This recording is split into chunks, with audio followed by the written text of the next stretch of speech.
Jeremiah Caldwell's boot caught on something soft as he crossed the darkened yard. Not mud. It hadn't rained in 40 days. The rancher crouched, lantern held low, and found himself staring into a child's wide eyes. She lay flat against the dirt, dressed in a tattered calico dress, her face streaked with grime, except where tears had cut clean trails down her cheeks. Couldn't be more than 7, with tangled brown hair that hadn't seen a comb in weeks. "Jesus Christ," Jeremiah whispered, nearly dropping his lantern. The flame flickered, casting monstrous shadows across the yard. "Where'd you come from, girl?" She didn't answer, just stared at him with eyes that reflected lantern light like a spooked calf's. "Are you hurt?" He reached toward her, but she scrambled backward, pressing herself against the water trough. His ranch was 10 miles from the nearest homestead, 20 from town. No child could have wandered this far alone. Jeremiah set the lantern down, keeping his movements slow. 15 years working wild horses had taught him how to approach something frightened. "I ain't gonna hurt you. Name's Jeremiah Caldwell. This is my place." The girl's gaze flicked toward the ranch house, a 2-story structure built of timber and determination that stood stark against the moonlit Montana sky. She clutched something in her fist, a cloth doll missing one button eye. "You hungry?" he asked. A slight nod. "Come inside then. Get you something to eat." She didn't move. Jeremiah sighed. Dawn was still hours away, and the night held a biting chill despite it being late spring. "Can't leave you out here. Wolves come down from the hills this time of year." At the mention of wolves, the girl stood shakily, still clutching her doll. "That's it," he said. "Nothing to fear from me." As they approached the porch steps, she stopped, looking back toward the dark shapes of the barn and bunkhouse where his 3 ranch hands slept. "Where's your family?" he asked. "Someone must be looking for you." The little girl turned slowly, raising one trembling finger to point directly at his ranch house. Her voice, when it finally came, was hardly more than a whisper. Jeremiah's blood ran cold. "Here?" The word hung between them like smoke. "What do you mean here?" The girl's gaze never wavered. "My mama lived here, before what?" Jeremiah had purchased the ranch 3 years ago from a land speculator who'd foreclosed on the previous owners. He'd never asked questions about who'd built the place or why they'd left. "Come inside," he said, more firmly this time. The cabin's warmth enveloped them as Jeremiah stoked the dying embers in the hearth. The girl stood rooted near the door, her eyes traveling over every corner of the main room, the rough-hewn table, the rocking chair, the rifle mounted above the mantel, not with curiosity, but recognition. Jeremiah ladled stew from the pot he'd left simmering and set it before her. "Eat." She didn't move. "What's your name, child?" "Sarah," she whispered, then added, "Blackwood." Blackwood. The name struck him like a slap. He'd seen it before, carved crudely into a crossbeam in the barn loft. "How'd you get here, Sarah Blackwood?" She spooned stew into her mouth, eyes fixed on the floorboards beneath the table. "Walked." From where she wouldn't say. A floorboard creaked overhead in the room he never used. Sarah's head snapped up, a flicker of hope crossing her features before fading into disappointment. By morning, word of the child had spread to his hands. Eli, the oldest among them, pulled Jeremiah aside as they walked toward the corral. "Town's 15 miles south," Eli muttered. "Sheriff could take her to the orphanage in Helena. She claims this was her home." "Blackwood." Eli's weathered face darkened. "That'd be Jacob Blackwood's get. Bad business that.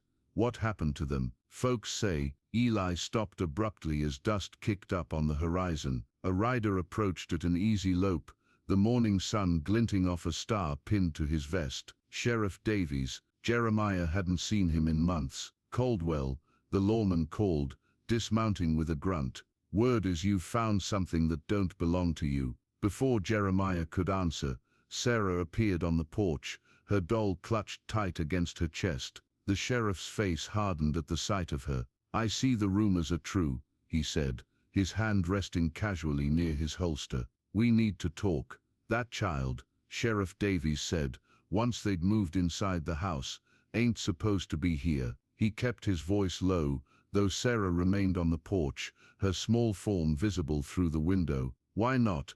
Jeremiah poured coffee, watching steam curl between them. The sheriff's spurs jingled as he shifted his weight. "Because she's supposed to be dead." Coffee sloshed over Jeremiah's hand. Sarah Blackwood and her mama both. Davies removed his hat, revealing a line of sweat across his forehead. 2 years ago, before you bought this place." Outside, a meadowlark called, 3 sharp notes that pierced the silence. The clock on the mantel ticked, each second falling like a hammer blow. "How?" Jeremiah finally asked. "Jacob Blackwood was a mean drunk. Got worse after the drought took half his cattle." The sheriff ran a thumb along the brim of his hat. "One night neighbors heard screaming. By morning place was quiet. Too quiet." Jeremiah thought of the girl pointing at his house. "Here, found Martha Blackwood in the well out back. Little girl was never found. Figured he'd buried her somewhere on the property." Davies leaned forward. "Jacob Blackwood's been sitting in territorial prison ever since." A floorboard creaked overhead. That same unused room. Both men looked up. "House settling," Jeremiah said, though the air between them had grown heavy with doubt. "Where'd you find her?" "In the yard. Last night." The sheriff's eyes narrowed. "Looking like she'd been living rough for weeks. Or clean?" The question hit Jeremiah like a fist. The girl had been filthy, yes, but not starved, not sun-blistered like a child who'd traveled far. "You checked that doll she's carrying?" Davies asked. "No. Should. Martha made it for her. Buried it with a dress and some toys under the big oak when they couldn't find the girl's body. Sort of memorial. Items were dug up 2 days ago." A cold draft whispered through the room though all windows were closed. The coffee in Jeremiah's cup rippled without being touched. "This ain't right, Caldwell," the sheriff said, lowering his voice further. "That child didn't just appear. Someone's playing games, and I aim to find out who." He rose, heading for the door. "I'm taking her to town. Telegram the prison.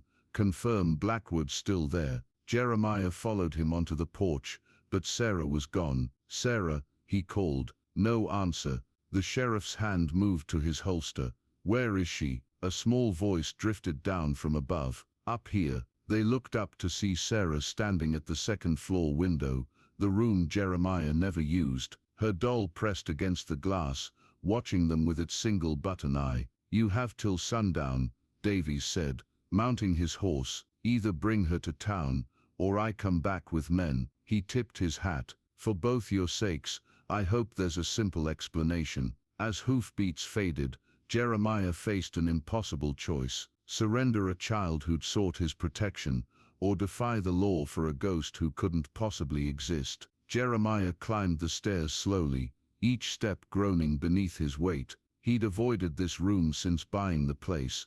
Something about it had always felt wrong, cold, even in summer. The door stood ajar. Sarah sat on the floor by the window, her doll cradled in her lap. A child's rocking horse gathered dust in the corner. Faded flowers dotted the peeling wallpaper. "This was my room," she said simply. Jeremiah knelt beside her, keeping distance between them. "Sarah, the sheriff says you and your mama." He couldn't finish. "Died." Her voice held no emotion. "I know." "Then how?" "I couldn't leave. Not without showing someone." Her small fingers worked at a loose floorboard near the wall. It came free with surprising ease, revealing a hollow space beneath. "Look." Jeremiah peered into the darkness. A small leather-bound book lay inside, its pages warped with age. A journal. "Mama wrote everything down," Sarah whispered. "What Papa did. She knew he'd hurt us bad someday." With trembling hands, Jeremiah lifted the journal. Martha Blackwood's neat script filled the pages, accounts of abuse, threats, terror. The final entry, dated 2 years prior, chilled him to the bone. "Jacob found my hiding place. Says if I try to leave he'll put me in the well. Says Sarah won't ever leave this room again. He killed her first," Sarah said, staring out the window at the distant well. "Then came for me." Jeremiah swallowed hard. "And you've been here all this time?" She didn't answer, just rocked slightly, clutching her doll. The floor creaked beneath them. From downstairs came the smell of bread. Impossible, since he'd been alone in the house for days. his ranch hands busy with spring carving. Sometimes I smell Mama's cooking, Sarah said, as if reading his thoughts. Sometimes I hear her singing. Jeremiah reached out, hesitating before placing his hand on her small shoulder. To his surprise, she felt solid, warm, real. I can't stay forever, she said, but I couldn't go until someone knew, until he paid for what he did. The sun had begun its westward descent. In a few hours Davies would return. What if I took this to the sheriff? Jeremiah held up the journal. Would that be enough? Sarah looked at him with eyes too ancient for her young face. Would you, even if it meant digging up the floorboards? Jeremiah followed her gaze to the center of the room, where the wide planks didn't quite match the others. Outside, a horse whinnied. From his window Jeremiah could see Eli and the other hands returning early from the range. Behind them dust rose from the road to town. Riders were coming as dusk painted the Montana sky crimson. Jeremiah stood before a crowd of grim-faced men. The floorboards from Sarah's room lay splintered beside a small bundle, wrapped in a quilt. Sheriff Davies knelt, examining the journal in the fading light. God Almighty, the sheriff murmured, closing the book. Martha documented everything. He looked up at Jeremiah. And you say the girl led you to this? She did, Jeremiah answered, though Sarah was nowhere to be seen now. She had vanished the moment the first shovel struck wood. Telegraph came back, Davies said. Jacob Blackwood escaped from territorial prison 3 days ago, killed a guard. He stood, dusting off his knees. Last anyone saw he was headed this way. A cold wind swept across the yard, carrying with it the distant thunder of hooves. Every man turned toward the sound. That'll be him, Davies said, checking his revolver. Man would come back to the scene, always do. No, Jeremiah said, stepping forward. This is my land now, my responsibility. The sheriff studied him. You've no quarrel with Blackwood. I do. Jeremiah thought of Sarah pointing at his house. Here, he made this place a tomb. I aim to make it a home again. When Jacob Blackwood rode into the yard, he found Jeremiah waiting alone. The other men had withdrawn to the shadows at Jeremiah's insistence. This is private property, Jeremiah called out. Blackwood, gaunt from prison, dismounted slowly. This was my ranch, still is.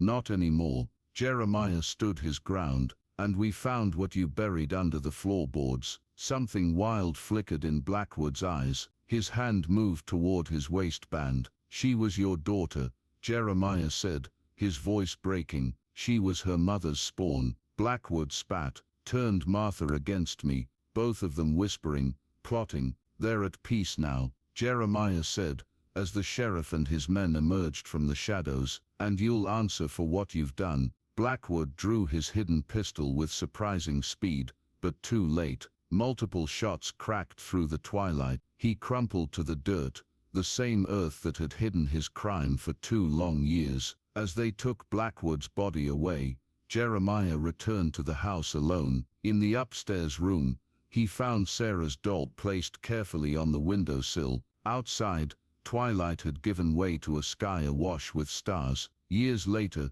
travelers passing by would remark on the beauty of the Caldwell place, the freshly painted house, the thriving orchard, the wild roses climbing the porch. Few knew about the 2 grave markers beneath the old oak tree, one large, one small, tended by a rancher who'd made room in his home for memories not his own. And on certain nights, when the moon hung full over the Montana hills, those passing might glimpse a child's silhouette in the upstairs window, no longer watching, no longer waiting, just belonging. The rocking chair on the porch swayed gently in the evening breeze, though no one sat there.